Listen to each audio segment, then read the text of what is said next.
ज्ञान फ्रीडम चॅनलवर आपले सहर्ष स्वागत आहे. ज्ञान फ्रीडम म्हणजे व्यक्तीचं स्वातंत्र्य.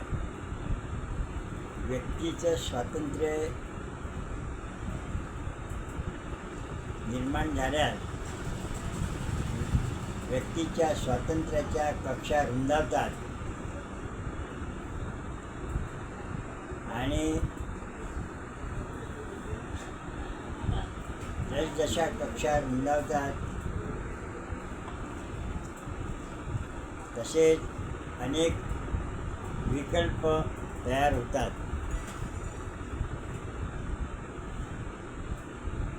आणि त्यातून व्यक्तीची स्वतःची, गावाची व देशाची प्रगती होते.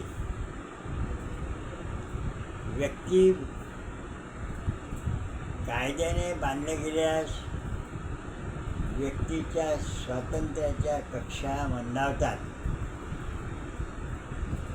म्हणजे कायद्याच्या बंधनामुळे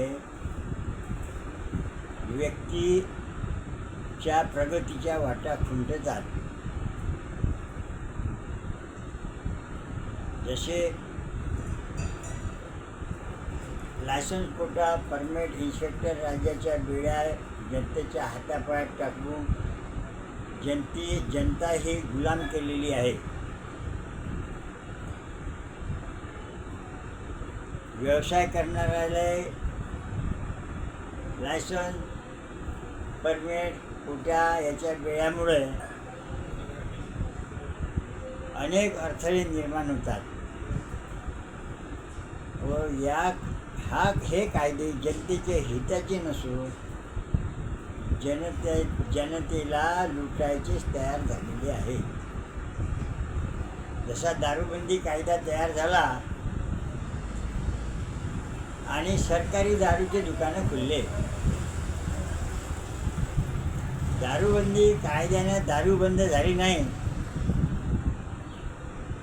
तर दारूचे व्यसनी लोकांचे प्रमाण वाढलं. याचं कारण काय? सरकारच दारू विकायला लागलं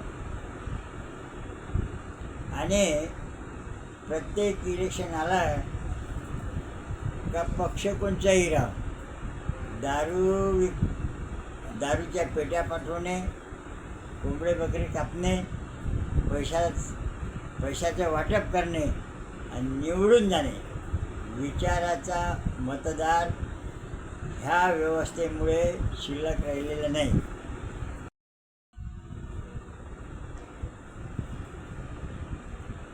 सरकार बेपारी बनलं आणि जनता भिकारी झालेली आहे. दारू विकन सरकार, पेट्रोल विकन सरकार, डिझेल विकन सरकार, स्वस्त धान्याचे दुकान लावून सरकारी, असे सरकार बेपारी बनलं म्हणून जनता भिकारी झालेली आहे.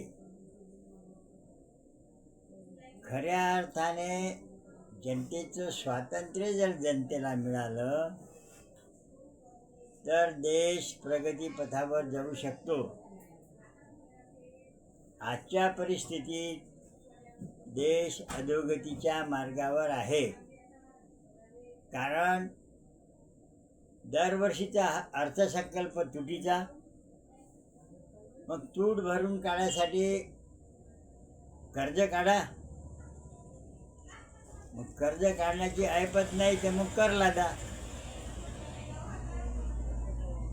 कराच्या बोजाखाली आणि कर्जाच्या बोजाखाली सगळी जनता हैराण झालेली आहे आणि त्यामुळे देशात सगळी बेकारीची अवस्था निर्माण झाली. ठराविक लोकांजवळ कारखानदारी केल्यामुळं ठराविक माणसाचा त्यात फायदा झाला आणि सर्वसामान्य माणूस लुटला गेला. याचं कारण पहिल्या पंचवार्षिक योजनेत पान नंबर 16 वर लिखित धोरण जे पंडित नेहरूचं आहे,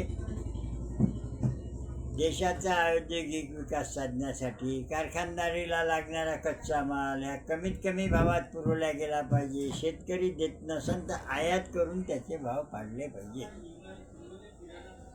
या धोरणाने भारतातली सगळी शेती व्यवस्था निकामी ठरत आहे. अरे एका दाण्याचे हजारो दाणे बनवणारा शेतकरी त्याच्या पायाला चप्पल मिळणे कठीण झाले आणि 1 क्विंटलचा 70-80 किलो माल काढणारा कारखानदार विमानाने फिरतो आहे. ही शोकांतिका नाही का? ह्याचा विचार करून आता तरी सावध व्हा आणि देशाच्या प्रगतीकरिता व्यक्तीचं स्वातंत्र्य व्यक्तीला प्रदान करा. इतके बोलतो आणि इथेच थांबतो. आमच्या चॅनलला लाईक करा आणि सबस्क्राईब करा.